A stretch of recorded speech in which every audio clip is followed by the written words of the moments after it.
guys, and welcome back to another edition of the Wrestling Stoop with the legend himself, Bob Roop. And Bob going to join us in just a few moments, guys. And of course, I am your co-host, Ray Russell, along for the ride here. And as we promised last time out, this week it's a salute to Ole Anderson, the life and times, the career in the world of professional wrestling of one Ole Anderson, a wrestler, a legendary wrestler, a booker, a promoter. He really did it all. And this week, Bob really wanted to pay his respects to one of the all-time greats, a man he truly respected as a man and as a businessman. This week's episode, all about the late, great Ole Anderson. And before we get into our topic here this week, guys, just a quick reminder that you can listen to the Wrestling Stoop with Bob Roop and our sister shows, like the Wrestling Memory Grenade, currently covering the 1988 in the WWF project. Also, the Regional Wrestling Podcast, where we talk the territories. 3 projects right now over there on Regional Wrestling, including Georgia 81, UWF 86, and Memphis 1985. Also a good time to promote a good buddy of Bob's, Barry Rose, and his partner, the Captain Nick Massey, and their Glory Days Grapple Concast, which is now live, up and running. Be sure to check that out. And you can listen to all of those shows and more, all part of the WrestleCopia Podcast Network, located over at WrestleCopia.com. That's WrestleCopia.com, and anywhere your podcast streaming needs are met, from Apple to Spotify, Pocket Cast, and beyond. And be sure to follow us on social media, guys. You can follow and friend Bob over at Facebook.com/PoorBobRoop. You can also follow me, Ray Russell, over on X, formerly Twitter, at Wrestling Grenade. That's at RASSLIN Grenade. Also, follow and like me, Facebook.com/Wrestling Grenade, and subscribe to YouTube.com/Wrestling Grenade. And before we jump into things, one final piece of business, quite frankly, the most important of them all. I'm talking about that $5 all-access tier over at Patreon.com/WrestleCopia. That address again, Patreon.com/WrestleCopia, where you get so many gifts for just $5, including, and this is just a few of the gifts you guys get, like my insanely detailed book-like show notes, pages and pages of show notes for every episode of The Grenade Show, Regional Wrestling, and the Monday Warfare Podcast. You'll also get digital downloads for your viewing and reading pleasure, early access to many of the podcasts here on WrestleCopia, and of course, our Patreon exclusive watch-along series, covering many past WWF and WCW events. And you get all of that, plus random bonus video drops, and so much more for just $5. No subscription, cancel anytime. Show your support. Give it a try for a month. And I think you'll like all of the content that I offer, and every penny of it goes right back here into keeping all of the great shows here at the WrestleCopia Podcast Network up and running for the months and the years to come. All right, guys, as we jump back into things here this week, I'm going to bring him back on so we can get rolling. Welcome back, Bob Roop, to the Wrestling Stoop. Well, thanks, Ray. It's good to be back. Feeling a lot better this week. Wasn't hurting too bad last week, but the cough is completely gone, and I'm still feeling my years, let's put it that way, but it's nice not to have anything else to have to be feeling in a negative way. So we talked a minute ago. Glad to hear that your household is healthy again. Yeah, for the time being. Waiting to see who brings what home next from school. But knock on the wood, we're okay this week. Yeah, we talked about it before. It's that school bus is like a petri bowl for upper respiratory infections. Sure. Kids come back. They've been in intermingling with their class, their schoolmates all day. Sure. And everything anybody's got is probably getting back on the bus in the afternoon. So I started wearing a mask in the afternoon just to kind of be safe. Why take any chances? I've had COVID twice now, and okay. It's been mild. Even though I've been vaccinated, but it's been mild. I felt horrible. I just felt really weak and tired and all that. So there was no sense to take any risk. But it was good to have you back last week. I know you were still kind of recovering a little bit, but you sound a whole lot better this week. And we just keep going on here. It's kind of like the mailman, right? Neither rain nor sleet, nor however that goes. I'm sure one of our listeners, Jamie Ward, will appreciate that. He's been a mailman for nearly 30 years. And so shout out to Jamie out there who loves the Bob Roop podcast. Well, thank you, Jamie. I appreciate your service all these years, my friend. Well, keep doing it. Stay well. So last week, we honored Black History Month. We talked about a slew of talent, from Ernie Ladd to Rocky Johnson to Tony Atlas to Butch Reed and Ron Simmons. Great stories there. And, we have gotten more feedback on that specific episode than we have in any of the other ones prior. I think a lot of people really enjoyed it. I got a lot of feedback that simply said, loved the stories. There were a lot of different stories from a lot of different eras there. And it was a fun time last week. Well, thinking about the Butch Reed, Ron Simmons, Steiner story, you have the ingredients for a pretty serious free-for-all there. You could. For very, very capable guys. I don't know what Butch Reed's, his background in organized sports like wrestling and football. Ron, of course, was an All-American football player. I think he was on the Heisman list that year for, the best player in the country his senior year. And the Steiners were both wrestlers at the University of Michigan.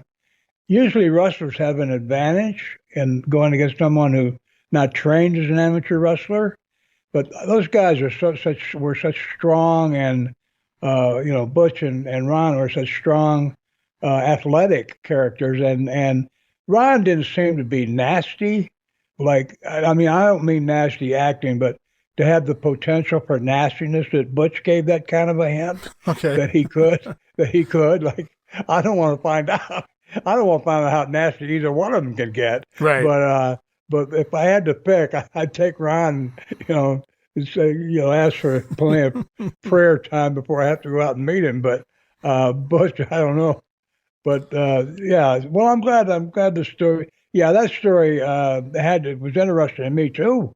When I brought them together to do the thing, I thought I was real curious myself to see what might happen. I didn't want to have any kind of altercation, but I really didn't think there'd be one for that very reason. I don't care how good a wrestler you are. You don't want to take on someone who, even if you beat them, you're going to get hurt.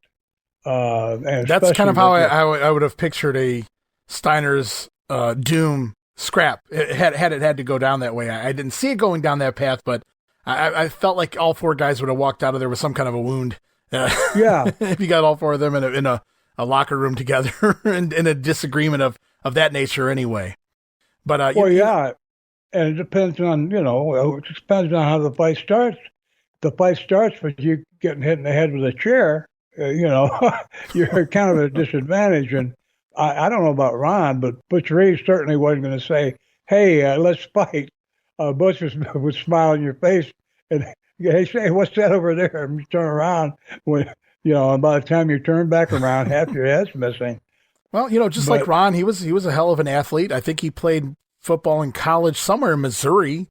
I believe he, was signed with, it might have been, there might have been with the Kansas City Chiefs. I don't think he actually played. He was cut before, the season. But, I mean, when you make it that far, you're still pretty close to the elite as far as football goes. You're talking about Ron Simmons? Butch. Talking about Butch. Oh, Butch. Oh, I didn't know that. I didn't know that. So both guys pretty damn tough there. But, one thing that I wanted to point out, before we get into this week's topic, which is Ole Anderson, by the way, guys, and we'll get to that in just a moment, Bob, was all of the feedback was phenomenal. I appreciate everybody who chimed in and said what a great show it was. They loved the stories, the memories that Bob shared that really honored some of these guys. But I kept seeing, well, what about Tom Jones? What about Skip Young? And we talked about some names off air before we started that show. And you said, I think I teamed with Tom Jones a couple times, but I don't have anything. I remember this guy, but I don't have anything to say. So we wanted to focus on the guys you had, something to say, and that, and obviously we can only fit so many talents into a 2-hour window as well. But you were telling me off air too. You're like, oh man, I forgot about Ray Candy. Like you loved Ray Candy, and you had some great stories to share about that. So it doesn't, and that's when I said, we can fit Ray Candy in any time because it doesn't have to be, Black History Month to celebrate the great wrestlers. It doesn't have to be about color, red, white, blue, polka dot, pink, right, whatever the case may be. So, and I heard one of your Ray Candy stories off air, so I'm looking forward to you telling that here on air because people are going to get a hell of a kick out of that and then see what else you got to say because Ray Candy was, just from my perspective, was quite a character from what I've seen in the Memphis territory. And I don't mean as a wrestling character, I mean as a human being. So I look forward to some of that in the weeks to come here on the show. But this week, guys, it's all about the late, great, the legendary Ole Anderson, former main event legend in the ring, but also a booker, a promoter, a jack of all trades in this business, and he did everything at the highest level. Yep. Yeah, he was a master. He had it down. He had his personal life. Guys would travel, and they would usually stop on the way to a town and get something to drink, something to eat, a snack or whatever, or maybe stop more than once. And then on the way back, it was a rare wrestler who didn't have some beer or something to drink. Even if they didn't drink, they would have some kind of refreshments, food, and if you had a 4 or 5 hour trip, they get some food and something to drink.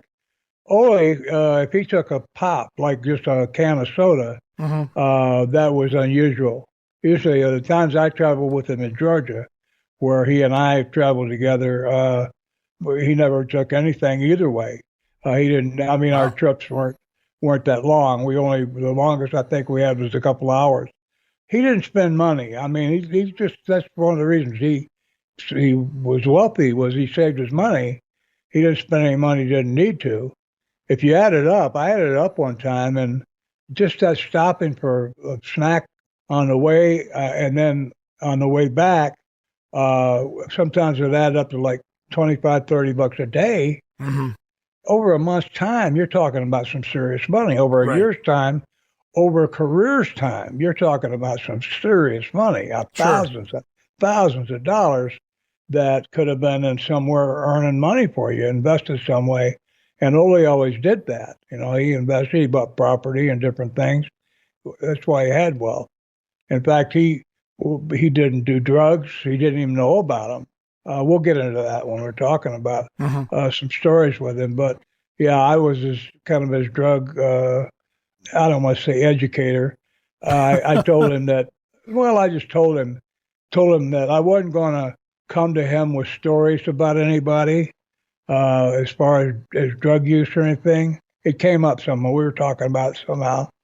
Oh, yeah. Well, I'm not going to even mention the person's name, but one of the guys had a serious accident, and it looked like Ole's company was going to be responsible for paying for a new Lincoln because the wrestler wrecked it.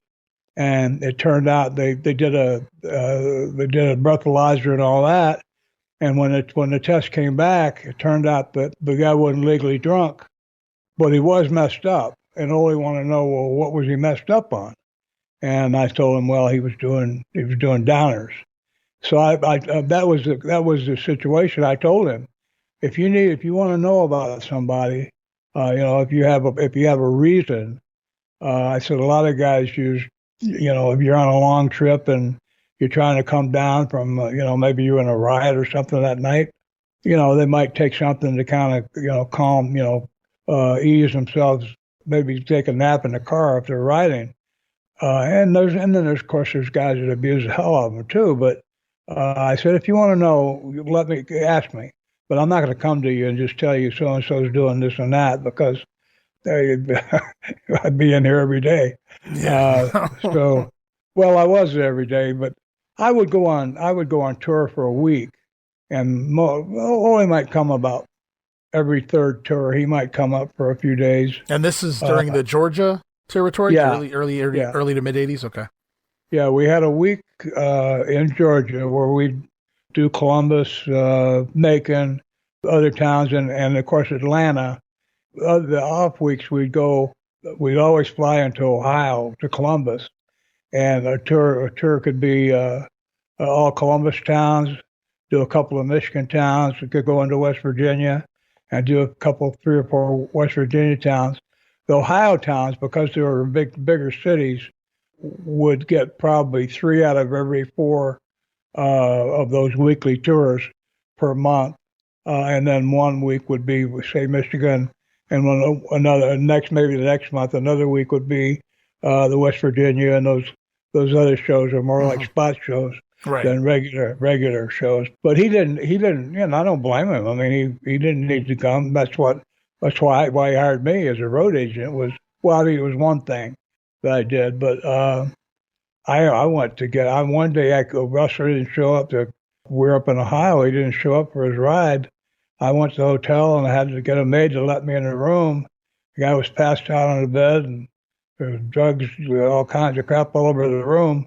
I had to basically carry him out to the car and load him in the back seat, and he was drugged out. He wasn't OD to the point of like being in danger of croaking or anything. But think about it: you give undisciplined people like $3,000 or $4,000 a week to play Right. with. Yeah. Yeah. You're just asking for it. And then they had this thing too up in Michigan. They had an athletic commission in Michigan. So that in Grand Rapids and I want to say Bay City, I'm not sure if that's the town we work, but you had doctors that would come and they'd give you a physical. And in fact, we're going to have an Ole story about the commission, but guys would hit them up for, say, hey, doc, I can't sleep and, I'm down, blah, blah, blah, the sob story. And that was fine, except for in some cases, the same guy would one night would get like uppers, like speed from one doctor in one town. The next night would get downers from another doctor in another town, the commission guys. And I don't know if one guy ever tried to get both. Can you give me uppers and downers? But the doctors brought them scripts for that stuff. So the guys would have all kinds of stuff to, legally they had a prescription, but it's not legal if you OD on it or when you're driving. So Ole didn't know anything about that. He didn't use he didn't smoke. He had a beer or two with me, but I never saw him even high or tipsy. He wasn't much of a drinker. He was kind of a straight arrow, but that shows why he was so successful. Yeah, you gotta be somewhat straight, at least during the booking days, certainly the promoting days. I mean, if you want to have a successful territory, you gotta be with it. You gotta know exactly what's going on, especially when he was booking Georgia and Mid-Atlantic at the same time, or even just running the Georgia territory later on before Vince came in and took over. And I have a couple questions for you here this week, but I really don't know where you want to start with Ole. Do you want to talk about your time working in Georgia with him? Maybe when you came back later in WCW? Is there anything in particular you want to kick off with here this week outside of what we've already discussed? Well, Ole and I were very close in age. I was born on July 22nd. He was born September 22nd of 1942. So I was 2 months older than him. We were both servicemen, both did 3 years. I just found that out today. I didn't know he had done 3 years. A lot of the guys did 2. I think Nick did 2. But I'm assuming all the time you spent with Ole, you did know he had been in the service, or did he just keep that quiet? Okay. I didn't know how private Ole was. Ole seems like a very private guy outside of the business, so I wasn't sure. I mean, we didn't talk about it at length. Ole wasn't wasn't a guy to sit down and reminisce. Right. He was living in the present, and then in the future too, because he was booking towns and things. So I mean, you had to be right. He had a mind. I'm telling you, the guy was really, really sharp. He learned the business. He learned how to do it.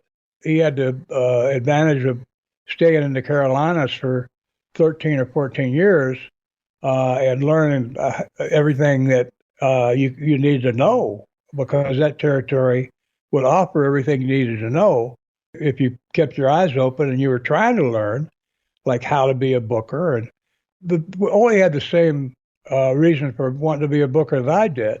If for nothing else, you can book yourself, and you can make sure that you're getting a chance to do your thing. Now, it doesn't always work out that way. Sometimes when you do take the book, if you push yourself like a maniac, you get a lot of heat with the boys. Now I would say I wouldn't care about that. At the time I did. I remember when I was one of the boys, and a booker would come in, a guy would get the book and he would drop everything else and push himself. It got a lot of heat with me. I didn't like it, so I didn't want to do the same thing. I look back at it now, actually it would be the smartest thing to do. because you're not gonna last as a booker forever. But if you make yourself a superstar in the territory, even if you get done booking where and in fact you can even get to a point where you say, hey, I'm tired of it. I'm on top everywhere, but I'm also running the shows and all that. Where you could have stepped down as a booker and go back to working. Well, you're a main event guy. They're not going to fire you from your work, from your wrestling duties. You're not booking anymore, but you can still wrestle. So you just had to say you're the book for a year. You had a chance to get yourself over like $1 million, and not just for this current run, but you could leave out of there for a year or two and come back. Hindsight's always 20/20. I look back and see some things I could have done differently, but everybody does that, so it's not a big deal. Yeah, Ole was exceptional. Again, about the business, I alluded to it a little bit earlier. He didn't know about drugs, and he didn't know about some of the way the guys behaved on the road. Because he didn't do that stuff. If he was on the road, he'd go to his motel or his hotel, go to bed. He had to get up he was up early the next morning to take care of the next day's affairs. See, the thing is, I know he had one business. He had a sawmill that was operational the whole time I worked for him. It was a going business. Right. Put out lumber. He bought some property strictly for the wood on the property. He had a lot of timber on it that he could, cut and mill and sell. So, he had these businesses going, and he had investments too in the stock market. So he had these, and maybe in other ways of investing money too. But, Ole was going to keep his eye on that stuff. He wasn't going to just say, well, okay, I'll let somebody else take care of that. He knew better than that. He didn't trust his money to an intermediator. Right. Because that's the best. We've all heard the stories of some of these pro athletes who, are poor their whole life, and they're in the number of top 10 in the football draft, and they have a multi-million-dollar contract and then 3 or 4 years later, when their career's over, they're broke. The people they gave their money to stole it from them. Ole wasn't that type. He wasn't tight in terms of like being a penny pinching miser. He was close with his money. He didn't waste it. And how can you, when a guy comes out, as a millionaire, what are you going to say? Right. He's some kind of bad guy, he's an idiot or whatever. Especially you don't have a pot to pee in. So yeah, he did well that way. No, that's totally cool because, I too, I never really followed how Ole got to the business. I know he was up there with Vern early on and whatnot, but I didn't realize that he was in the Army until today myself. I just did some quick Googling before I jumped on here with you to look, kind of look at Ole's infancy in the business here. I knew he'd worked with Vern some, but like you said, he spent the duration of all the 1970s into the early 80s with Crockett and in Georgia. And, those seemed like those were the places he most made his home, and he was extremely successful there. And, he was one of the greatest tag teams of all time, the Minnesota Wrecking Crew, the Anderson brothers of Lars and Gene, and eventually Ole joining in there. It was a 3-man group, then a 2-man group, and mostly Ole and Gene. And a lot of people go, okay, he was a tag team wrestler. In today's day and age, that's not saying a whole lot. You're a very successful tag team, but back then, in those specific territories, especially the Mid-Atlantic and Georgia, they were what they called tag team territories at times. Like that was the main event. Those guys made a ton of money, but not just that, they drew a ton of people. I mean, they were one of the greatest, if not the greatest heel team of all time. Right. Well, the 6-man tag, and I cleared up something, and I was doing research just like you. It cleared up something because I had thought, and I'll tell you why. When I graduated in June from college in June of 1969, right after graduation, my parents came down from Michigan, and we drove over to Virginia to see my grandmother. And while I was over at her house, wrestling came on, and I saw the Minnesota Wrecking Crew, Ole, Gene, and Lars, and they had talked about Lars just joining the group. So I'd always thought that Ole and Gene had been the original team.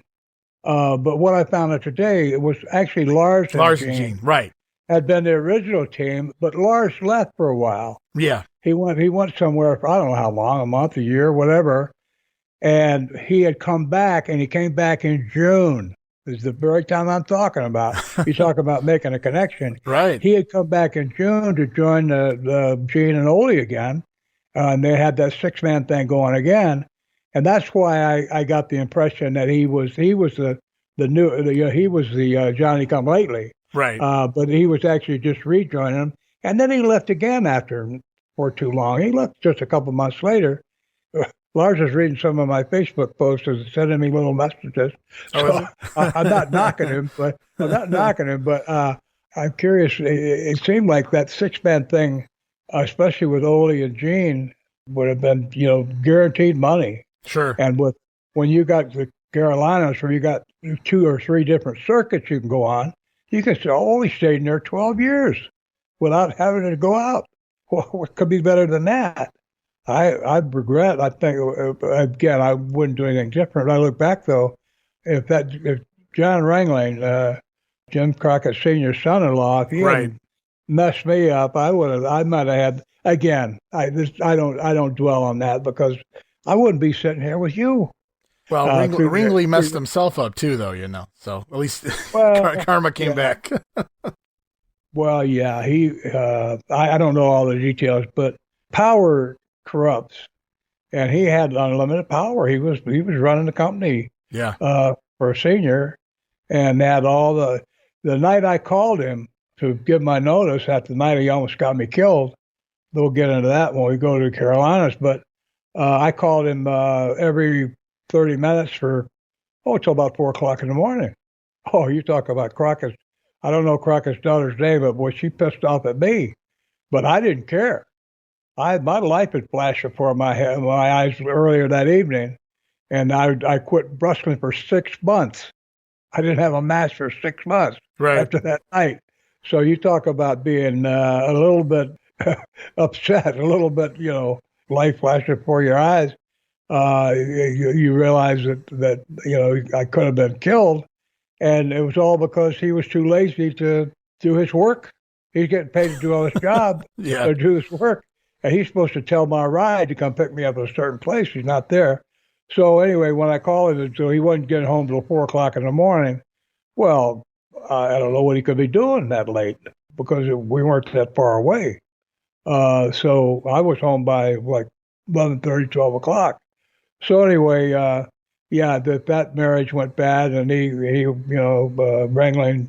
I mean, I don't think about him at all. I don't have any like poison in me about when anything bad for anybody, because all you do is you make yourself miserable. But yeah, I wouldn't be surprised if he screwed up his marriage.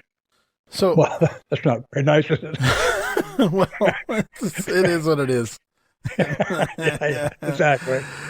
But, we don't need to focus too much on him anyway. I mean, this is all about Ole. I mean, but it obviously goes all the way back to, that period. Ole Anderson was there during that time period as well. He was always in and out of Crockett, in and out of Georgia for all of the 1970s and all the way through into the mid-'80s. And after Georgia gets swallowed up by Vince, Ole keeps making a go of it there, kind of flips the name of the promotion around, but he keeps running with the talent that he can get. Until Crockett comes in and buys it from Vince, the TBS slot takes over Georgia, and then Ole kind of basically is absorbed into the Crockett territory, and Ole continues there as one of the founding members of the Four Horsemen, which I'm sure got him another pretty good payday every night in those main event tag matches with Arn, and he continues to work until his son's wrestling, and he's starting to miss towns and things because he's wanting to spend more time, I guess, as a family man by that point. Did you ever see that in Ole, a family man at all, since he was such business around you? Well, occasionally he'd bring his kids to the matches, but he never brought them inside. They had to wait in the car. Okay, wow, that had to be fun.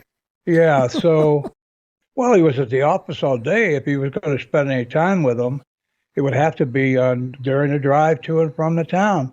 But he didn't want to bring them in the building. He didn't want them in the dressing room. And, I mean, it was his deal.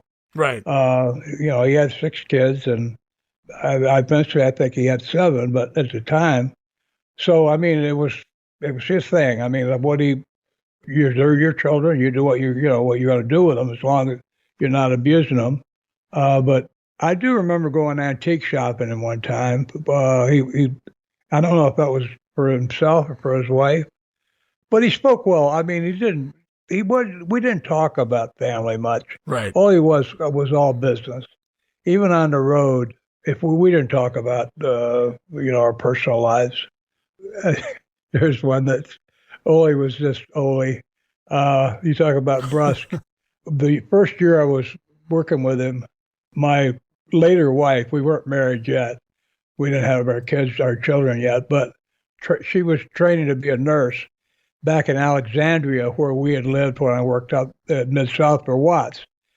She had found that she could, a nursing school you could get a scholarship, and she could, we could have afforded for her to go, but she was accepted, and in a year's time, she could become a licensed practical nurse.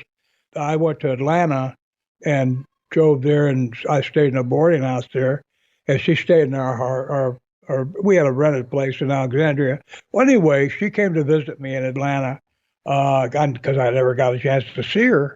She came to visit me a couple times, and one time we were at a show, and I introduced her to Ole, and my wife smoked, and instead of saying, "Nice to meet you," Ole says, "Oh, what are you doing smoking?" He said, "You let your wife smoke?" Yeah. Wow. Yeah. My wife wasn't real impressed. Probably not. Right.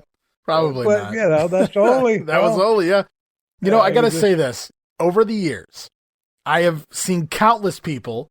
Some people like Ole. They appreciate that personality. A lot of people, I don't want to say they dislike him, but they certainly weren't fans of Ole Anderson. I'm talking about wrestlers, by the way. But when he passed, everybody, had one common thing was they respected him.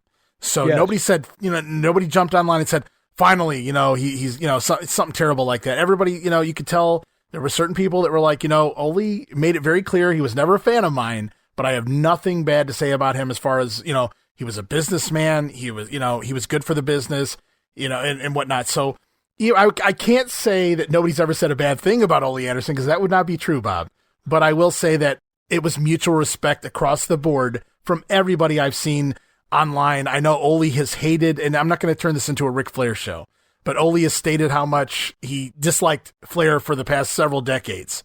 He's made no bones about that, and Rick's kind of stayed out of it, and he's probably said a few things back over time. I don't know, but when he passed, the first thing Rick said is, I know Ole had some issues with me, but I credit him. I give him all the credit. He's the one that got me my big break, because when Flair came to the Crockett's, he was dubbed the cousin of the Andersons, and that's kind of what got Rick over immediately, was that he was related to the Andersons, who had already been established there for years as the top draw, one of the top draws. So, just even, like I said, even Rick in that instance, where Ole's been bashing him for decades, even Rick was like, as much as he said about me, I wouldn't be Ric Flair if it wasn't for, Ole Anderson. So it's just amazing how much he's, contributed over the years with so many people.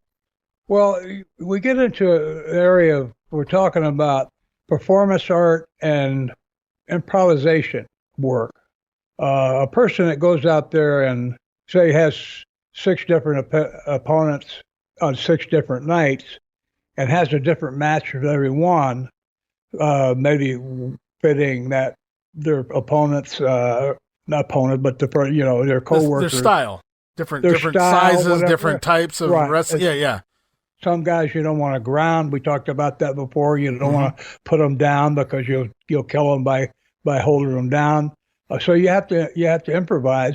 What Ole really didn't like about Flair that he expressed to me was that you might have three matches in a row with him and Sting, and they were exactly the same match. I mean, exactly. Mm-hmm. From 45 minutes of the same exact moves at the same time. If you took a film of all 3 and you had the same backdrop, you wouldn't be able. You say, "Well, that's the same film," and Ole hated that, because he felt like it felt like you'd learned a routine, like a trapeze act or something, and that he was he didn't consider that being a great worker. He considered that being a performer. But great worker, he thought, could have. And I'm not saying that Flair couldn't. Flair was he was a very, very talented guy. could have a match with anybody. Wrestle the broomstick. I don't know. I don't know if Ric Flair would have even tried the Invisible Man like Ronnie Garvin did, but so that was the one beef. He could say things to people and not have to feel bad about saying it because he was talking from a position of having already done that, whatever he's talking about. Being a performer, being a thinker, being a hard worker, being an athlete, working hard, doing all these sacrifices, doing all these things. He had already done all that. He'd done it. He'd done it very well. I mean, he's a millionaire, and you had guys that made big time money that didn't have 2 cents weight, in their pocket. Right. That he didn't. And I'm not saying he disrespected that, but if he talked to him and said, "Hey, you should have saved your money," I mean, he had the right to say that because he's a guy now who's got, he's a multimillionaire because he did save his money. He took care of it. He didn't blow it and throw it away on drugs and alcohol and women. And I've been reading some stuff lately, too, about, I talked earlier about reading Mick Foley, some stuff about Mick. And even when he was making big money, Mick would save his money. He would try to get cheap motels. I've heard the stories. And so I admire that. That's so smart. I think sometimes the stories I've heard, he takes it a little bit overboard with trying to save money, but I mean, at the same time, I do get what you're saying. He's saving it for his family. He's putting it, making sure everybody's taken care of at home instead of, overspending because, hey, the money's here. Let's have a good time. Well, I checked the other day. He's worth $14 million. So no, it's all right. He did okay. I don't think I'm going to say anything about whatever he did. But his books, anybody out there, his books are good. You should read them. Stone Cold was the same way. They would both save they saved their money because they knew that the run isn't going to last forever. You're not going to stay on top forever. And the day will come. And Mick knew because his body would wear out. Well, how does that work with Ole? Ole saved his money from day one. He put it to work for him and wise investments, annuities, that kind of thing. And so that after, imagine 12 years in the Carolinas and you're averaging, maybe $100,000 a year or even $70,000 a year, a lot of money. And you're able to invest, say, 40 or 30 of it. After 10 years, you've invested $300,000. By that time, maybe that 300 is worth $1 million. No matter what you want to say about Ole in terms of him giving, being critical about people. Yeah, he would. I remember we had a guy come in that said he could work and big guy. So Ole was going to didn't put him on TV. We put him in a show, but it was a live show. And the guy went out there. He couldn't get in the ring. I mean, he tripped getting in the ring. Yeah. Well, he came back and Ole said, "You piece of shit! You said you could work, or you can't even get in the ring." Once he got in the ring, he was horrible. So he said, but he was actually right, and the big guy didn't say anything about it because it was absolutely true. A lot of people say, "Well, you shouldn't do that. You should just fire the guy and whatever." But no, the guy misrepresented. I'm not saying I would have done it the same way as Ole because I'm not quite that brash, and I'm always thinking people look at me. You look at Ole, you look at me, you figure out which one of them should want to fight. They're going to want to fight me before they want to fight Ole.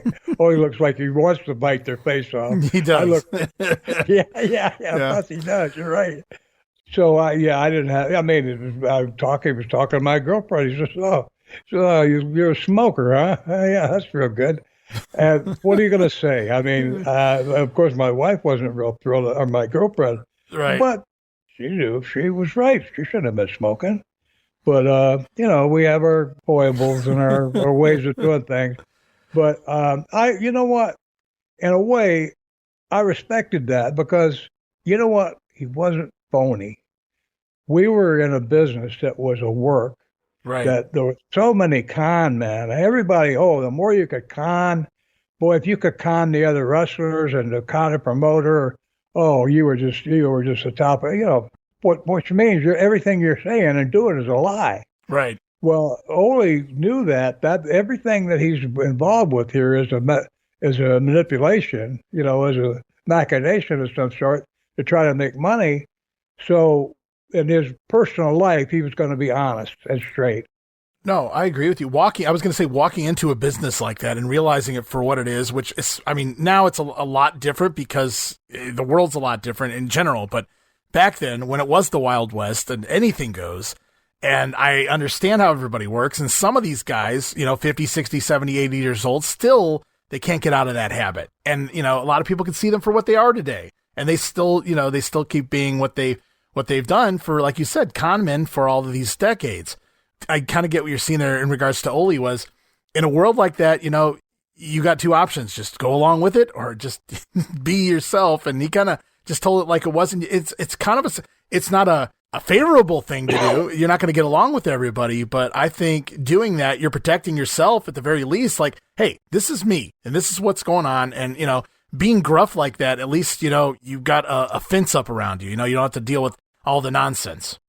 Yeah. And if you didn't ask his opinion, he wasn't going to just walk up to you on the street. And, he wouldn't walk up to somebody in the street smoking and say, hey, you're an idiot. He didn't do that. But I mean, if it came up, we've talked back and forth about different things. But Ole, when we went to Gulf Coast reunion, Danny Hodge would be there.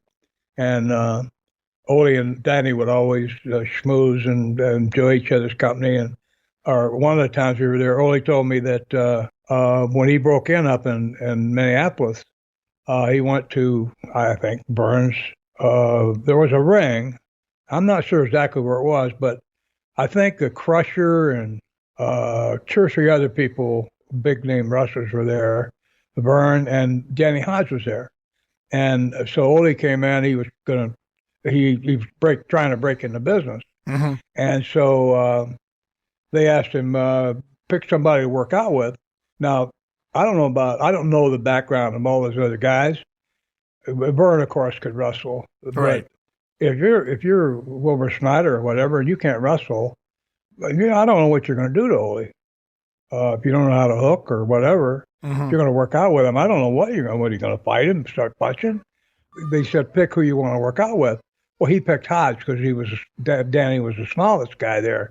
And of course, Danny was probably the best amateur wrestler that, I don't know, Kurt Angle might be, or very likely could be superior to Danny. I don't know, but I don't know that much about Kurt's, but I know he was a gold medal. He won a gold medal in the Olympics, so obviously he's a top hand. And so, but Danny, for his era, he was, well, let's put it this way.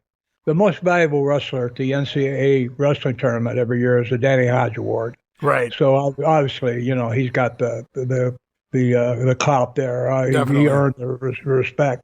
So Ole picked Danny to work out with, and of course, Danny was the worst one possible. Sure. Yeah. Because and Danny might have taken that as an insult.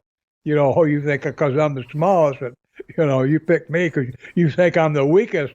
Oh, Hodge would have gone nuts on that one. Oh man. So yeah, he said he got that. He said he got stressed. He was so sore for 2 or 3 days, but he kept coming back, and it ended up where they had enough respect for him to take him on, and he had Ole didn't turn into Ole because he got into pro wrestling. Right. He was the same way his whole life. Yeah. And so he just took that character that he's got, and his hard work, his ethic, he's a very smart guy.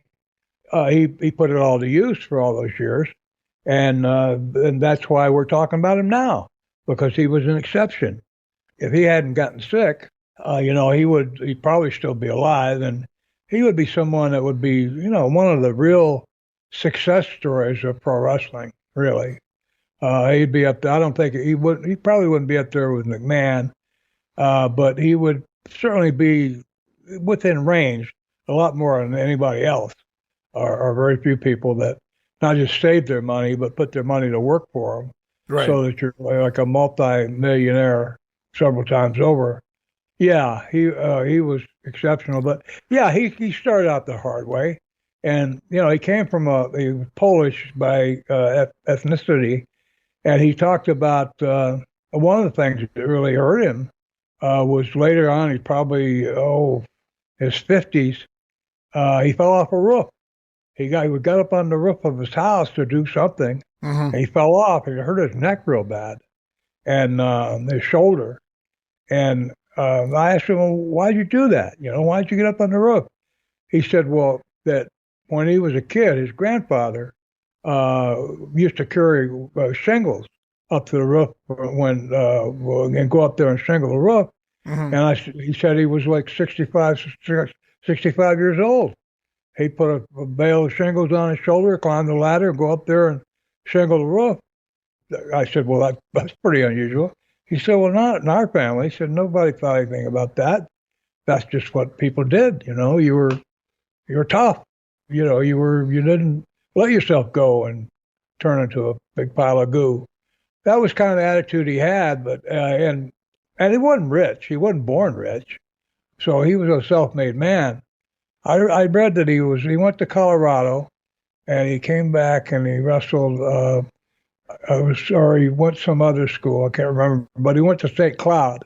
Almost went to St. Cloud. That was kind of a connection between us, but he never graduated. I was sorry. I'm sorry.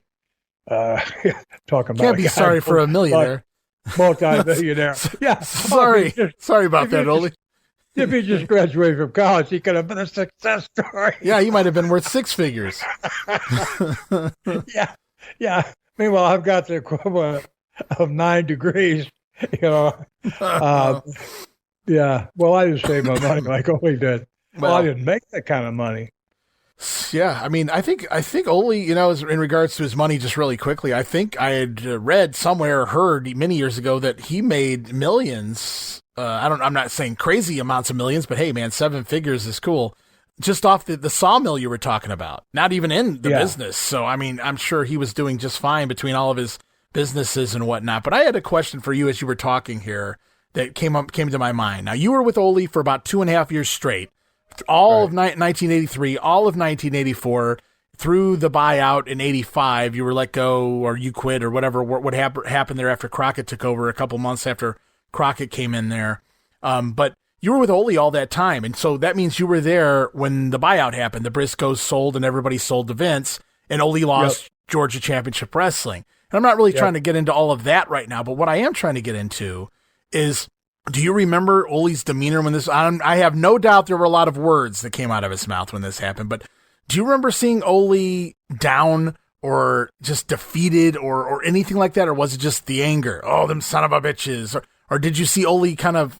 Because you were in the office, right. not just in the ring. Did I know Ole didn't really? Did he sell? And basically, is what I'm asking you. Did he sell any worry, just anything, like any kind of other emotion other than just pissed off? No, he was, and it was pissed off with I'm not going to sit here and be pissed off. It was pissed off with, okay, now I'm doing something about it. Okay. He never stopped. Wow. But yeah, he was upset. It's easy to be defeated when everybody around you sells out. All of your partners screw you over. You lose WTBS. Half of the roster leaves. And, I see Ole kept on. I think they took a week off to maybe to go get whatever local station it was that he had to move over to there for a little bit.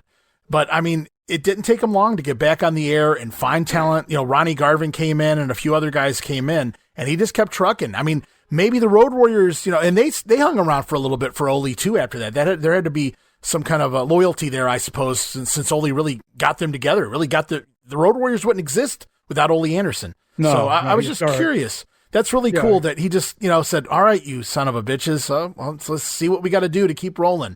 That does sound like Ole, but I just felt like if there was ever a time where he felt defeated or it took him a day or two to recover mentally, but you say no, he just said, all right, what are we doing? So that's pretty cool. Well, the intrigue behind the scenes, Ole did it to Barnett.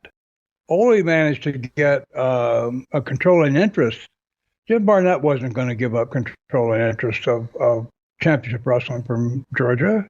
Was that what it was called, or was it? It was Georgia Championship Wrestling until Vince bought it. Then when Ole had to switch the name to Championship Wrestling from Georgia.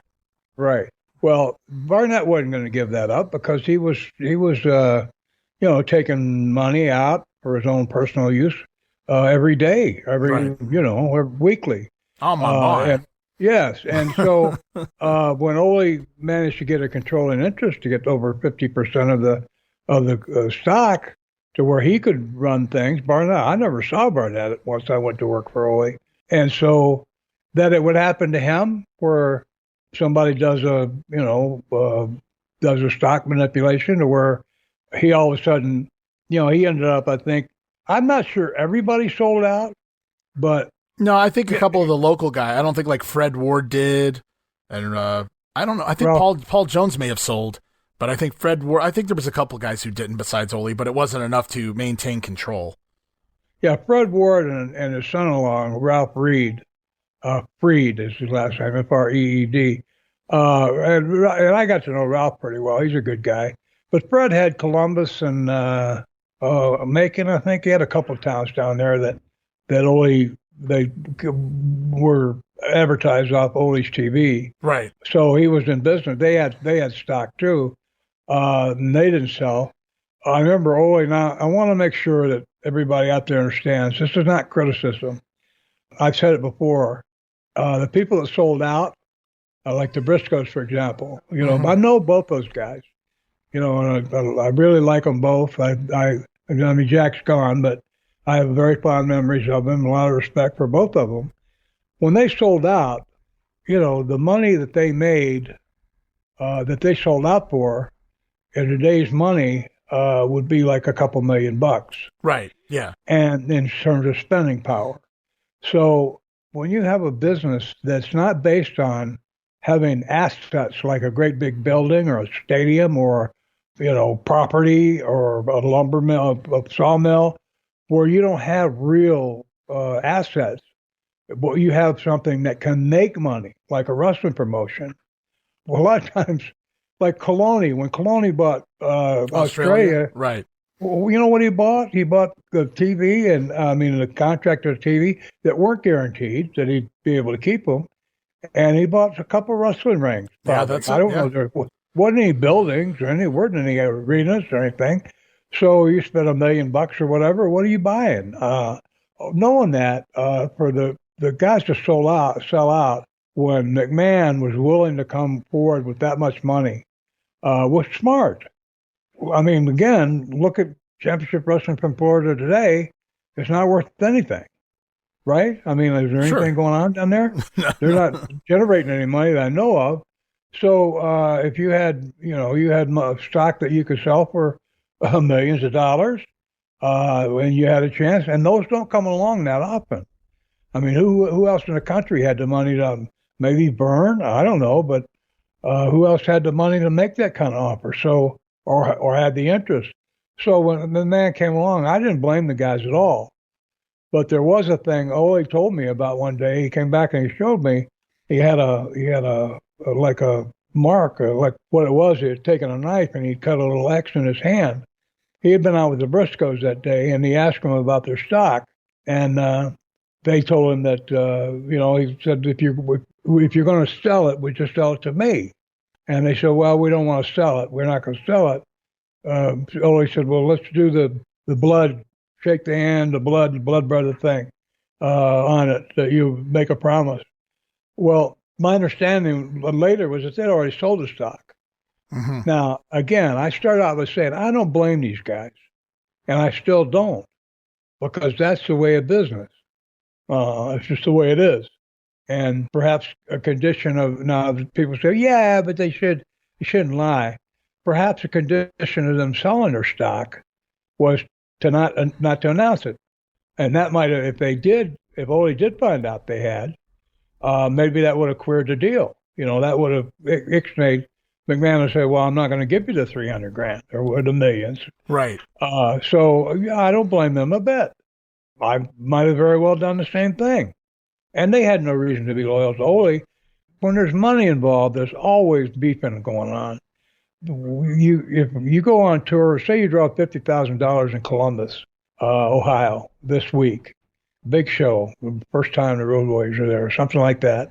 You got a big house. Well, stockholders think, well, they drew for $50,000 in Columbus. We should get a dividend of some kind just on that one show alone. We ought to get a few $100 anyway for for our stock, our 10 points or 20 points or whatever we got. And they weren't getting those dividends, as far as I know. But what they weren't aware of was that not every town was doing $50,000. There were towns that weren't doing that well, and you also had all your expenses of running the business. And again, I never looked, I never got to see the books, so I have no idea. But I want to say that there was always this distrust that you're making a lot of money, but we're not seeing any of it. The stockholders here, the shareholders, are not seeing these dividends that we feel like you should be getting. That was always going to be a problem. And there was one then. And I knew about that because Ole would tell me about it. So for the Briscoes or anybody else that sold to take real money, guaranteed, I don't blame them because of the nature of the business. You're selling your interest in a business that might not be viable next year, might not be worth anything next year. Mm-hmm. So you're getting this kind of offer now. So no, again, this has the benefit of 40 years of hindsight, look at it and, being a little bit able to look at it from both sides. Of course, at the time, I was loyal to Ole. I felt bad for what was happening, but looking at it now, I don't blame those guys for selling their shares. There was no way to guarantee that they would get anything for it. Sometimes some of the shenanigans that went in and you know how many people sold their promotion and they basically sold a ring. I know a lot. In fact, I can name them a few right now, but I'm going to save one because they did it repeatedly. Yeah, exactly. And they all of a sudden there was a new company. The next week there's another new wrestling group in town. And guess who the new owner is? Yeah. It's the guy that just sold his old company. And that happened over and over again. Because what are you buying? You're not buying. You're not selling the building, or you're selling nothing really. I don't blame them. I hear this story too, that Vince, when they sold to Vince, I think it was at the time it was like $900,000, which is definitely well over $2 million today.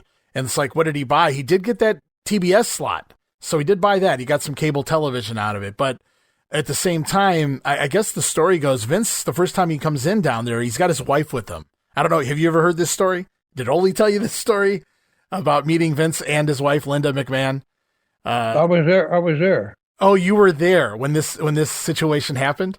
Okay, describe it for me. Well, the story goes, and it's been told by many different people, and Ole's admitted to this, and Tony Schiavone, who was an announcer for many years. I don't know if you remember Tony or not from your... Oh, yeah. Okay. Yeah.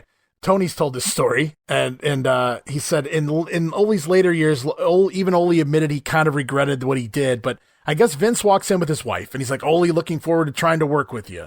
And Ole said, fuck you and your wife, or whatever. He said something really terrible about Vince's wife, Linda. And I guess that was Vince never spoke with him, dealt with him, anything about that ever again. That's why he wasn't when they inducted the Horsemen into the WWE Hall of Fame, Ole wasn't invited. Not that he would have came anyway. I'm not saying he would have, but he wasn't invited. And it all goes back to, I guess, Vince's first meeting, with Ole.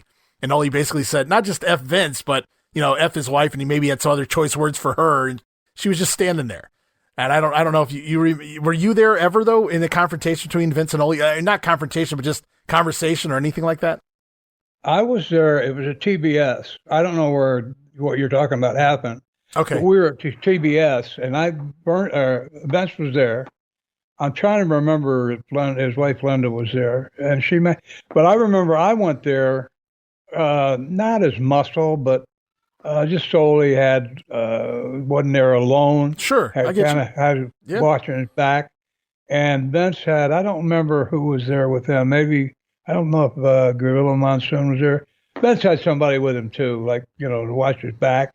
But he wanted to shake hands, and Ole, why should I shake your upping hand? And I think I remember saying F you and your wife too.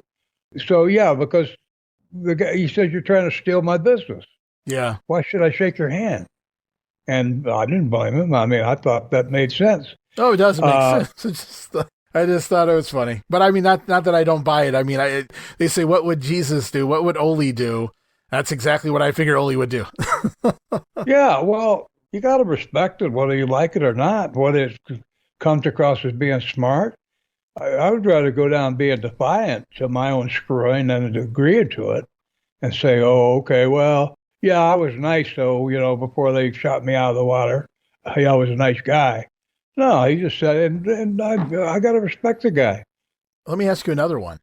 In regards to you coming to Georgia, you left Bill Watts in the Mid-South near the end of 82 somewhere, and you pop up in Georgia by the beginning of 83, obviously working for Ole and Company. Ole was the booker the entire time you were there, if I remember correctly, the main booker anyway. When you first came in, were you just a talent? Were you just a guy that went out to the ring and did the matches, or did he specifically bring you in knowing you had some back history in working in the office and booking a little bit here and there? How long did it take for you to get a role beyond just wrestling in the ring down there? I came in kind of with the idea that I was going to be doing more than just working. He knew I had been a booker, and I talked to him a few times when I was booking Knoxville. And I knew him from we'd worked together all the way back, and I beat him for the Florida TV title. Yeah. And so when I came in, I went to the office the first day I came in, and I went back every day after that. So I assume he told me or asked me to. He was paying me, especially when I quit. I was working at first because that way I could generate some money, and my name meant something. But once I started working in an office, and being a road agent, it was hard to be a road agent and work and wrestle too, because in road agent, you need to watch the box office. Once I started as a road agent, I didn't work very much, and that was fine with me. I was in my 40s and about 40 years old. I hadn't had that much pro wrestling. I mean, only 15 years or so, but also had 13 years of amateur wrestling. And amateur wrestling's hard on your muscles and your tendons and your ligaments and your joints and all that too. So, my body was glad to have a kind of a rest. Sure.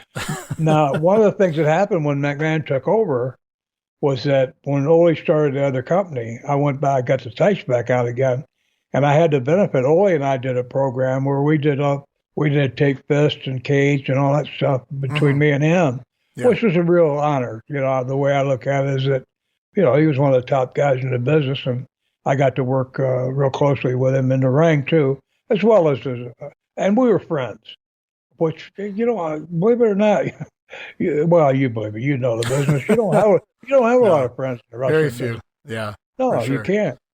It's just very hard sometimes because a friend, you think about their welfare the same way you do about your own. And in wrestling, you can't do that because your welfare depends on you getting that main event slot rather than your friends or this other person's, because it's your family. They're not feeding your family. They're not buying you your new car or whatever, your home and all that. So there's always that competition there. And acquaintances, yes. Friendship is, there's no holds barred as far as your affection, trust, respect, and all that. Frankly, in the wrestling business, it was hard to trust everybody.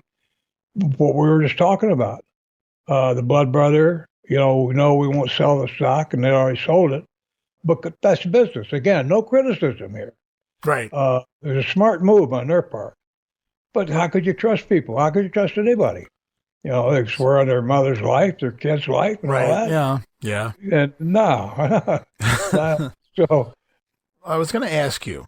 Now, we discussed in the past, because I was really curious. I said, after the issues you had in Knoxville, and you were kind of wandering around a little bit there at the end of the 70s, 1980, working for Angelo Poffo a little bit, trying to run your own thing.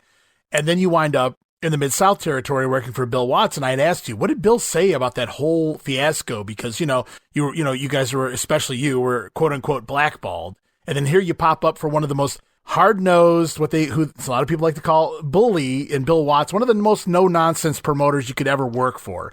Much like Ole Anderson. It's kind of funny how you work for them back-to-back, too. And I said, what did Bill say to you?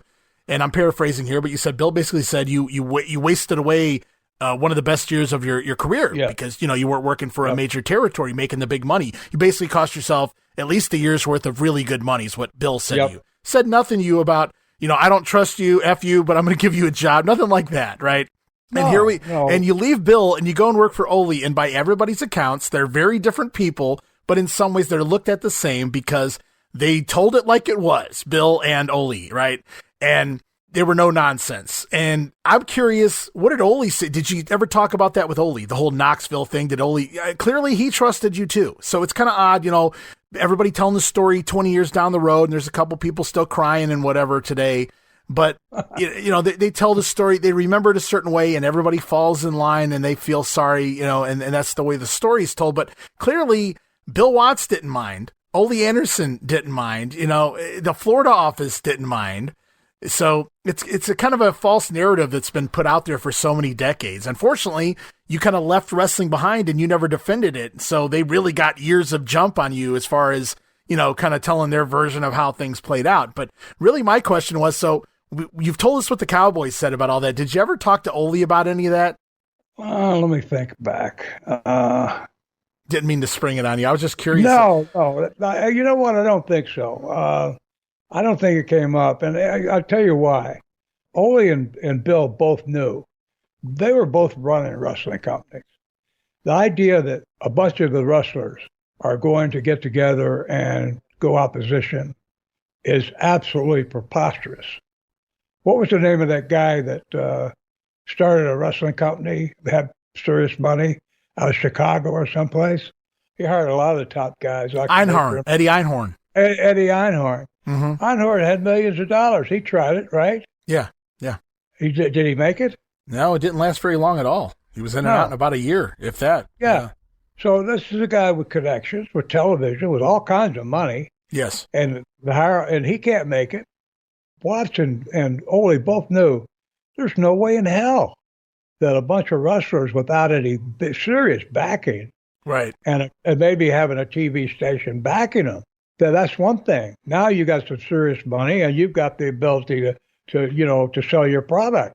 But without that, they said, those guys went opposition without any TV. What a bunch of amateurs.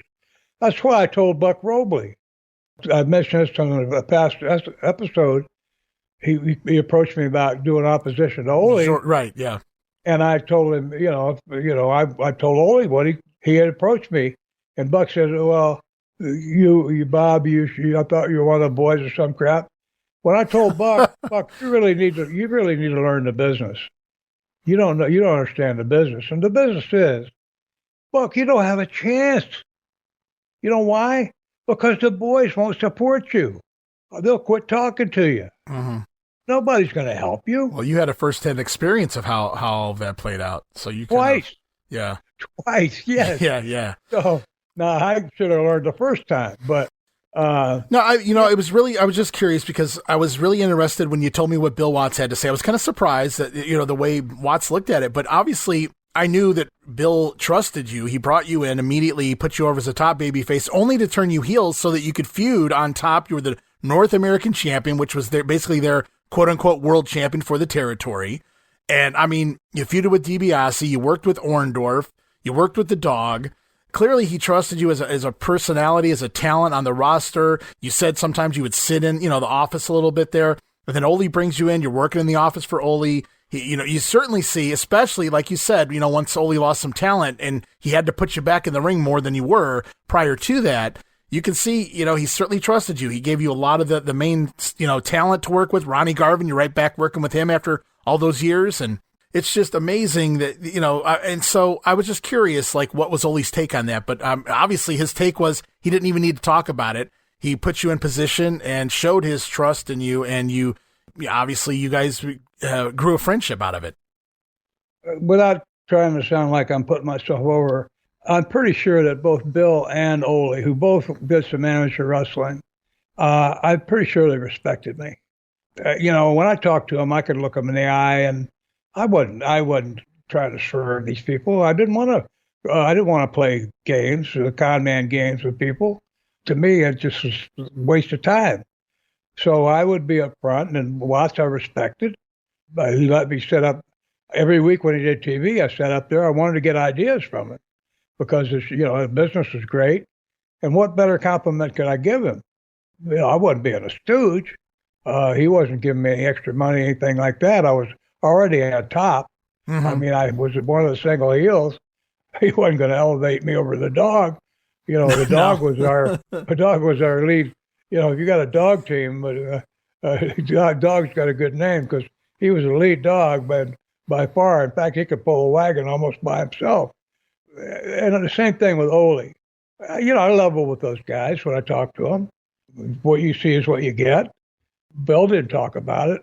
His criticism was, you wasted a year of top money making. Mm-hmm. You cost yourself 50, 60, 80 grand, Bob. If there was any criticism, that was his way of doing it. Right. But those guys knew. Watts, before he went back there and took the territory, he was around Eddie Graham in Florida, one of the finest minds in the business as far as how to promote wrestling. And then he goes back and it's like a regular student going to, who's a Rhodes Scholar. Sure. And goes and studies in England and then comes back, right. goes to MIT, become an engineer. And then Bill does that. He does that kind of preparation. And he goes back when he gets a chance to take over, he's ready. He knows what to do. But once I'm sure before he got his took over, he had a TV lined up that he had guaranteed to him. And once he got the wherewithal, he had what he needed to succeed, was having a business, knowing how to do business. Same with Ole. The 12 years that Ole spent in the Carolinas and all the earlier booking experience he had him ready. That when he got the reins to draw the whole stagecoach, he was able to do it and to keep it going because he had all the information he needed to be able to do it by himself. He didn't have to depend on other people. Yeah, both those guys, I'm sure, looked at my efforts as amateurish and sophomoric, but you know what? They both knew. Promoters in wrestling at that time, they had all the power. Could pay you what they wanted, and you either could just tuck it or you could leave. Right. The fact that I would bow my neck to that and try to do something might have got a little bit of respect from those guys. I don't know. They knew it was foolish, but at least I tried. Right. But it never, nobody ever, neither one of them ever said anything really disparaging about it. Well, there are lots if they did. Right. So Ole, you work with Ole in the office, in the ring for about 2.5 years. Crockett comes in and he purchases from Vince the TBS slot. He basically purchases what was Georgia Championship Wrestling. Ole kind of gets absorbed into that. And soon after, I don't know how that comes about with you. I don't remember if you quit or if the new booker, if you will, says goodbye to you. I don't really know how all that plays out. But you guys go your separate ways for several years there. Ole goes on to become a horseman for a while. Then he goes home for a little bit. He works behind the scenes. He's back in the WCW, NWA, the Turner-led company by that point in the latter half of in the fall of '89. He's booker by the beginning of 1990. How does it come about? Do you get a call from Ole like, "Hey Bob, I need you back. I remember our time in Georgia, and I could use somebody like you again"? Or were you looking for work? How did that come about? You going to WCW and working for Ole again? Well, when Ole sold to Crockett, Dusty Rhodes came in, and I think I said this on another episode. Dusty came in and he said, blah, blah, blah, blah, blah, talking to all the boys. Right. Ronnie Garvin and Bob Roop have been with Ole. I remember. I remember this. Yeah. Yeah. And so 2 weeks later, I had 3 bookings, and the payoffs were $25 for each one, and the mileage was about 1,000 miles. And the writing was on the wall, I'm assuming. Well, that's your notice. He was giving me my notice. So I left, and I got involved with Kevin Sullivan with that Prince of Darkness shtick, might be the best way to put it.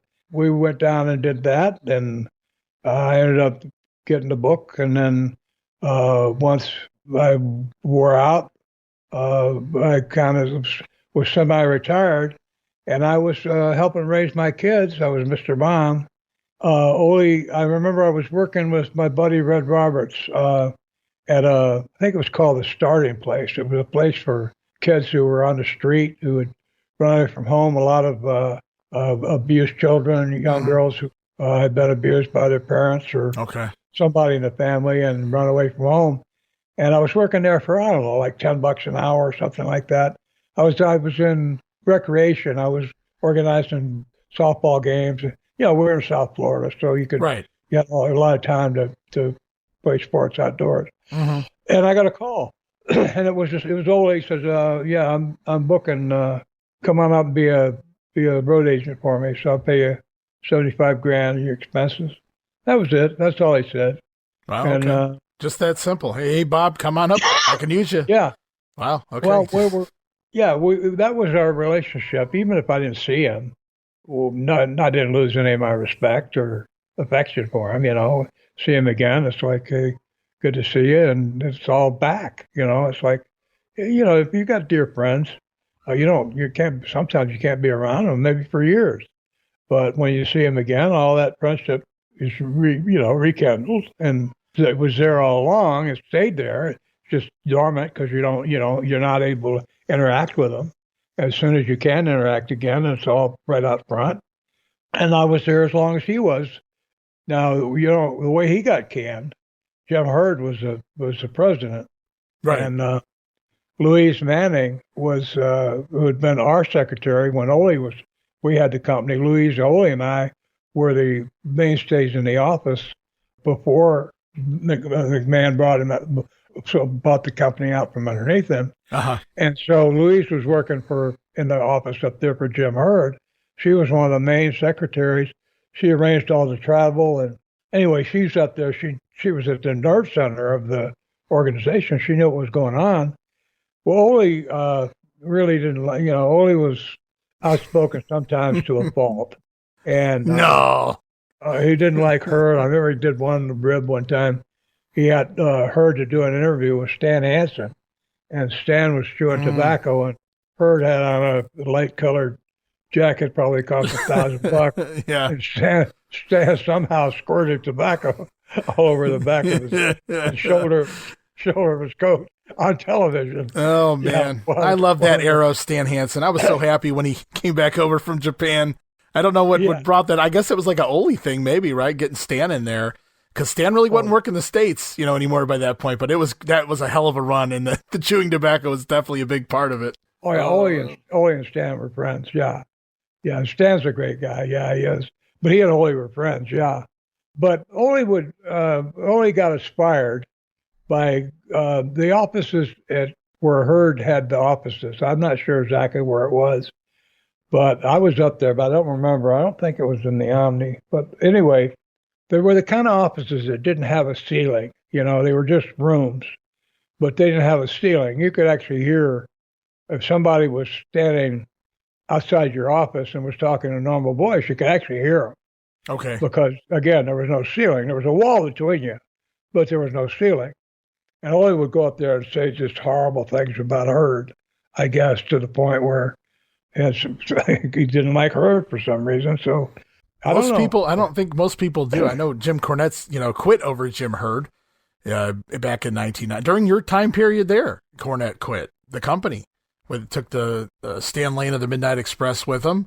I know Ric Flair was not a major fan of Jim Hurd. A lot of people didn't like Jim Hurd, so I'll just put it that way. Well, I'm analyzing now, just real quick, what might have happened. Ole had all the possibilities, all the opportunities that you talked about a few minutes ago, about what he could do besides be the booker for that promotion. Plus, he had plenty of money. It wasn't like he was going to be, on the breadline next week. He could go ahead and shoot his mouth off about Jim Hurd, made him feel better about himself, whatever, not to put up with the kind of stuff that Hurd would have these ideas about wrestling that were absolutely preposterous. That's what I heard. Tony Schiavone's told quite a few of them. on his Yeah. podcast. Yeah. So Ole, he got himself fired, and me too, which is fine. He gave me the job, and I was glad because at one time I'd been gone 23 days in a row, and I got back home, and we had a 7-month-old baby, my oldest boy, or my second son, but my oldest boy with my wife Molly. And I got back home, and my wife was so frustrated at raising a child alone that it made it, things weren't great between us. Mm-hmm. And that's the worst kind of, what good is money if your life sucks? Yeah. So, I ended up getting fired when Ole did, but I would have quit anyway because one thing about that $10 an hour job at a starting place, I was home every night. In fact, I was Mr. Mom for my kid before I got the job with Ole. Well, a lot of people say that Ole's booking is what got him fired. I'm sure his lack of politics or lack of being polite or kissing butt, if you will, in the office had a lot to do with it as well. But and Dusty coming back, he was leaving Vince and coming back to WCW in January '91. I'm sure that helped things along also. But just going back, there was a specific main event angle storyline that was going on throughout the fall of 1990 into the end of the year, Starrcade, the pay-per-view. And I don't even know if you remember this or not, but there was a character that Ole had created called the Black Scorpion. It was a guy in a mask, and he was feuding with Sting, but nobody knew who he was, and they left all these clues on TV, and you're supposed to try to figure out who it was, but the story goes, Ole never came to the conclusion as to who it was supposed to be. So by the time they get to the big payoff match, there's nobody there. They don't know who the hell they're going to put in there, so they just put Ric Flair in the mask. And, the belt goes back on Flair maybe less than a month after this, but he's unmasked, and it's Ric Flair. And it was clearly not supposed to be Flair to begin with against Sting, but that's basically the way it went. And they said it was horrible booking, horrible gimmick, yada, yada, yada. And that was the specific downfall of Ole as the booker, was just this bad booked main event angle that went on for about 4 months. And it does get a lot of flack, out there, certainly, for the way it was played out. But I always wondered, that got him fired, that specific thing got him fired. But I think, as you said, him not willing to kiss ass also probably didn't play well, with people like Jim Herd in the office, especially after, the situation with Stan Hansen and whatnot. Well, yeah, you had guys, you mentioned them both in the last couple of minutes, so I'm not going to say it. But you had guys who would come in and kiss Herd's ass and schmooze and pat him on the back and make him think he was a genius because they wanted something. And that wasn't Ole's MO. Knock him all you want, but, again, he could walk away because he was a millionaire. He could walk away, and I don't know if Ole ever had to worry about his self-respect, but he didn't do a lot of things that would make him disrespect himself. Like I said, he didn't drink, smoke, or do drugs. I have some, not hard feelings, but unpleasant memories of some of the machinations that were going on at the time when Ole was getting fired. I had people talking to me that knew he was going to be fired, that didn't let me know, didn't warn me. Wow, okay. And again, these major players, I don't hold it against them because I don't carry that crap around with me, but I don't forget it either. You were a treacherous snake, you asshole, you. Right. So say one thing in my face and I'm being fired. That is such a humiliating thing to me. If, someone that's supposed to be a colleague would not give me a heads up, I would certainly do it, for anybody I had any respect for. If I had known anything about somebody wanting to do anything for Ole or to Ole, I would have told him immediately, of course. Right. In fact, I did. When Buck Robley approached me about people can call me a stooge all they want, but I got hired by Ole, so being loyal to I didn't gain anything by doing that. Ole didn't give me a raise or a bonus. Maybe credibility, but loyalty. That's maybe another factor. Ole knew I was loyal. He could trust me, and Watts did too. But I screwed up with Watts, and I don't want to go into it here. But I was going to be the booker after Ernie, and I got screwed up one day. I'll tell you about it in private. But I made a fool out of myself, and I lost Bill's total confidence. Right. Confidence. So it only takes one day, right? Oh yeah, that's it. So, but you know what? Again, looking at that now, I'm glad it happened, because we get into metaphysics in a way. People can say, well, yeah, Bob, you don't know, you say you're happy here. Yes, I am. Doing what you're doing now. Yes, I am. But maybe it'd be better, Bob. Maybe it'd be better if you'd done the other thing. Yeah, but maybe it'd be worse too. And one thing I do know, I probably wouldn't have these two boys I have here. And they're the most valuable things in the world to me. Mm-hmm. More than money, fame, stature. I do prize my own health, but if I had to give mine up to rather than lose theirs, I'd do it in a second.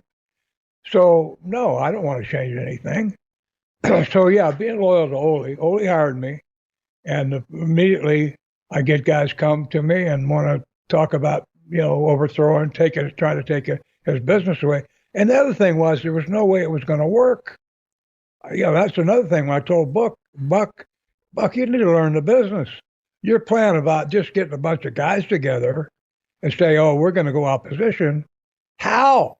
Are you having dinner with Ted Turner tomorrow? Yeah, it was just a failure shortly before that too, because in 1981, I know Thunderbolt tried to do something with Jim Wilson there, and they got like some TV there, about a 30-minute block of local TV on another station, and it lasted all of a month.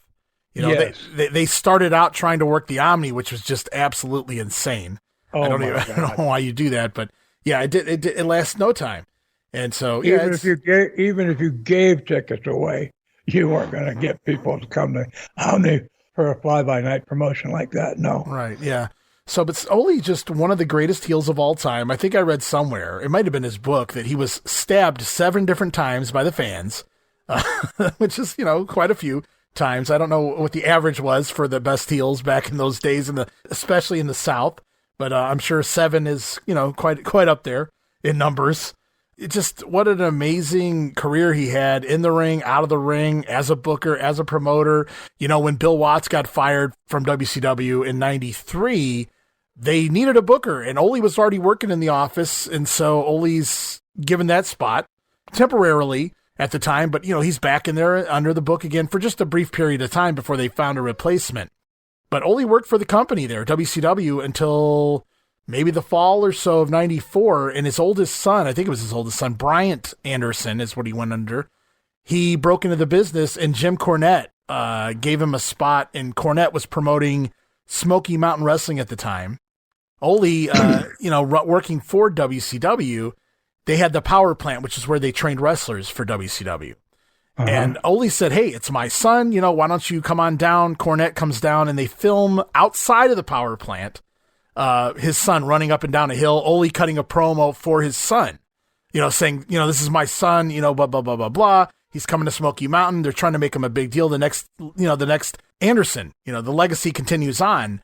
And right. Eric Bischoff now in control of WCW, who didn't already get along with Ole to begin with, didn't like Cornette at all either. They didn't get along. He finds out that they filmed outside of his power plant, and Bischoff fires Ole, and that's the end of Ole Anderson's run in professional wrestling. Near the end of 94, but from all accounts I ever heard, it was like, I'm fired, I don't give a fuck, see you later. And that was it. Ole went home with his millions, and I want to say lived a happy life, but it was Ole, so I'm sure he lived a fine life. How about that? Yeah, well, he got sick. Mm-hmm. Yeah, and again, that's another cautionary tale. You can have all the money in the world. There's no guarantee that things are going to go your way all the time. Right. I'm really sorry it happened to Ole. One of the reasons that he got so much heat, they said he was gruff. Everybody wanted to work all the time. And all the relationships and everything else, they wanted to be manipulated. They wanted to work. Right. Ole didn't have time. His time was valuable. His time was valuable. He had a lot of things he had to think about, to worry about, to look after. I mean, his private businesses as well as, the wrestling part of it. And so he didn't have time to waste being nice and for schmoozing and manipulating, trying to gain something. He just said what he wanted and asked for it, tried to get it. And if you couldn't give it to him, he tried to go find it somewhere else. And I have no problem at all with that because of the bottom line that he made himself a multi-millionaire. I think that his family, I don't know, I wish I did, but I don't think his family has had the tragedy of sometimes being the family of a great man or a very well-known man, like the Von Erichs, for example. Right. He doesn't have that kind of legacy to kind of poison everything that he did. And so, to me, his life is a success story. Well, that's what I was going to say. Outside of maybe putting a little filter on some of the things that came out of his mouth throughout life, I think you can look at Ole and the way he handled things specifically in business life as a success story. That's the road to success, is to take some of what Ole did and apply it at least in the business world. I'm not saying go in there and cuss people out and have people spit tobacco on you, but at the same time, I think he did a lot of things obviously that worked out well for him long term early on in his life. He was a millionaire long before. A lot of people think Ole got rich. Oh, well, yeah, he was part of the Horsemen and they were getting paid great money and they were Ole was a millionaire long before that. And it's like I said, I'm pretty sure I heard he made his first million off the sawmill. So, he was an entrepreneur outside of the business. Yeah. So he was making his money. He would get seed money from the business, but then he would take it and invest it, buy property, and the land he bought, the timber he bought was almost thrown in with it, and it was $500,000 worth of timber on that land he bought for like $40,000. But Ole, I think he was straightforward. Instead of in a business where, I give examples. I told you about the time when the two big Polynesian Samoan guys told me to tell Samoan SWAT team. Yeah, you're right, to go F himself and all that. Right. Ole went down there and walked in the room they were in and shut the door and locked me out when they're by himself. And he didn't say, "Oh, I heard you." He just said, "Okay, am I fighting you?" The first thing he said, "Am I fighting you both at the same time or one at a time?" Well, think about that. Yeah, I know. He didn't just lob the ball back into their court. He hit a smash back into their court. Because now they're, wait a minute, all of a sudden, instead of being, he completely took all the aggression away from them by being ultra aggressive himself, by saying, "I'm here to fight. Am I fighting you both at the same time or just one of you at a time?" Well, the guy, when we were at the gas station, I'm pumping gas, and I hear Ole say, this guy says, "Hey, is that wrestling you guys do fake?" Ole said, "Well, you get out and find out. You start with him or me." And I look up, and there's this guy. I put that. You probably read this on a Facebook post, but this guy had had the size of a basketball, a great big arm hanging out of his picnic truck. I didn't want to see what the rest of his body looked like. He looked like he weighed about 350 pounds, and he's a big muscular guy. Mm-hmm. And, I look up and I'm thinking, the guy asked a question. Ole challenged him to come out and find out. Come on, let's fight and find out. Right. Well, he threw the ball right back in the guy's court. And now it's up to you, pal. What are you going to do? And he made his position. He didn't do a lot of weaselly homonyms in and out, like, "Well, maybe if," or "Oh, if it's okay with you," or whatever. He just says, "You can find out. Get out of the truck." And by doing that, it's really, really, really smart, because you make people either crap or get off the pot. And a lot of them just assume crap, maybe in their pants, because he's not backing up. He's coming and putting you're talking about, "You're going to kick my butt? Okay, let's see you do it." And how can you not help but admire that? Right. And I wasn't going to be able to get that door open. He locked it. Talking about with the Samoans? Yeah. Right. Yeah. So whatever was going to happen was going to happen. Yeah. He probably scared the crap out of him. Yeah, so how can you not admire someone like that? I even admired him for giving my girlfriend crap. Right. I never had the guts to do it. Right. You know, I, I, Well, the best I could do is I refused to buy cigarettes for her. But no.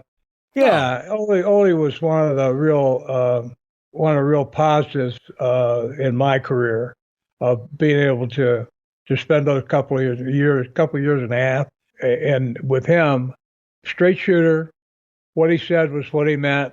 No, maybe if and or if it's more convenient to do something else tomorrow. I told a story about Blackjack Mulligan sucker punching me and knocking me in the butt. Ole Right. told me a story this long before that, and Jack. He got on a phone call, and he was talking, and he said, "Well, what do you mean?" He said, "You called me." He says, "I'm here in the office." Okay. He hung up. I said, "What was that about?" He said, "That was Blackjack Mulligan." He said, "We've been in our matches we've been having. He's been pretty stiff, He's been really, and apparently Jack was hitting him as hard as he could, Okay. and so Mulligan again got his wires crossed. He had a problem. I don't know what it was. I never Yeah. got to know him well enough to find out. Mm-hmm. But when he called Ole, he said, "Yeah, you son of a bitch, I'm gonna kill you." And then last thing he says, "Well, where are you at?" Ole said, "Well, you called me. You know where I'm at. I'm at the office." And so, well, Mulligan never showed up. But Ole told me that he'd been having matches with him where Mulligan was as stiff as he could be. Right. And Ole didn't complain about it. I guess he wasn't hitting him in the nose, but he wasn't complaining about it. But Jack was pissed off about something. Well, that's just typical Ole. You want to hit hard? That's no problem. It's okay with me. It's kind of like, the Don Fargo, it's hard way rather than, do it the easy way. Right. So I kind of appreciated that kind of stuff. I could respect Ole because I don't want to go and say, well, there weren't a lot of guys that I could respect. And I don't want to say that. But I will say that my own behavior, I didn't always respect. I did things that I knew were not good for me and not good for my family and not good for, my society. Mm-hmm. Breaking the law with drugs or booze or whatever. No, so the fact that Ole didn't do that. So he was a good citizen in a business that made it hard to stay decent and, and law abiding. Right. So, yeah, I think he was. You know what? He was certainly different. I don't know of anybody in the business. One of the reasons that he could get away with being gruff, which is a nice way of saying he was an asshole, the way he talked to people, was that because he had the credibility to be able to do it. He was a success story. He was also tough, physically tough, strong. Right. Like you say, stabbed and cut 8 times and still going out there, and had proven himself. So if you didn't like it, you could do something about it. You could fight it. He was well. I mean, he wasn't looking for a fight, but if it came, he would take it. He was okay. If that's okay. One at a time, all 5 of you, what? But that was, I couldn't help but respect a guy like that. When I circle back 15 minutes ago, when I'm talking about the guys that came up and schmoozed me in my face, who knew I was going to be fired, I still have negative memories about those people. Right. Because it's condescending. If they should have just avoided me, and not spoken to me at all, rather than do that. So, talking to me like everything's fine, knowing I'm going to get canned a couple hours later.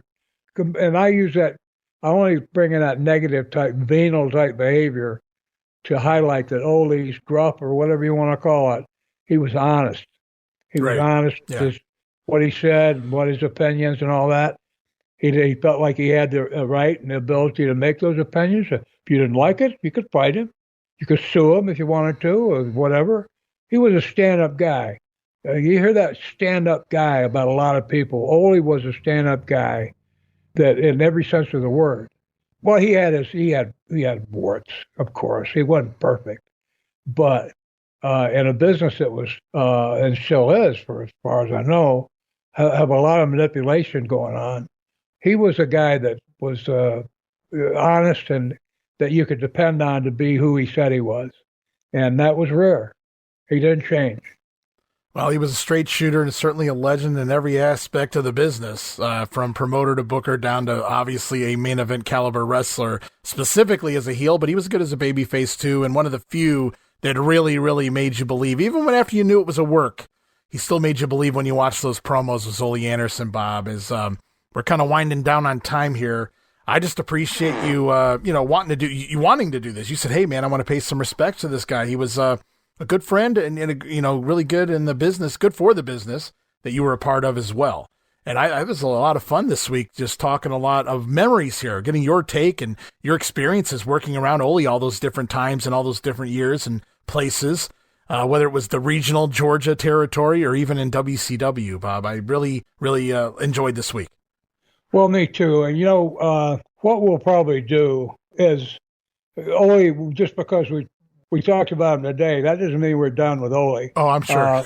A lot more memories will come out, and we'll be including him along with tales of other people, right, as we go along. So we're not done with Ole, but I really appreciate you putting together this session, Ray, to where we could honor a guy that I really thought a lot of and have very, very fond memories and a great deal of respect for. Yeah, so I appreciate it.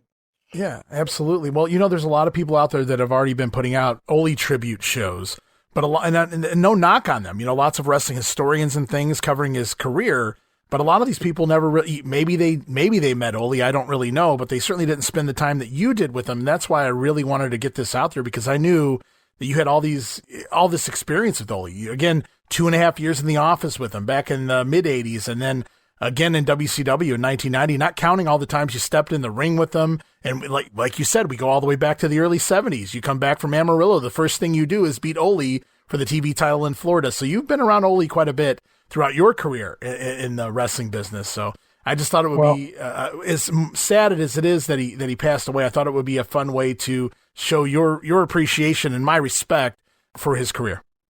Well, there was another part, just an add-on here at the finale, was that our getting together at the Gulf Coast.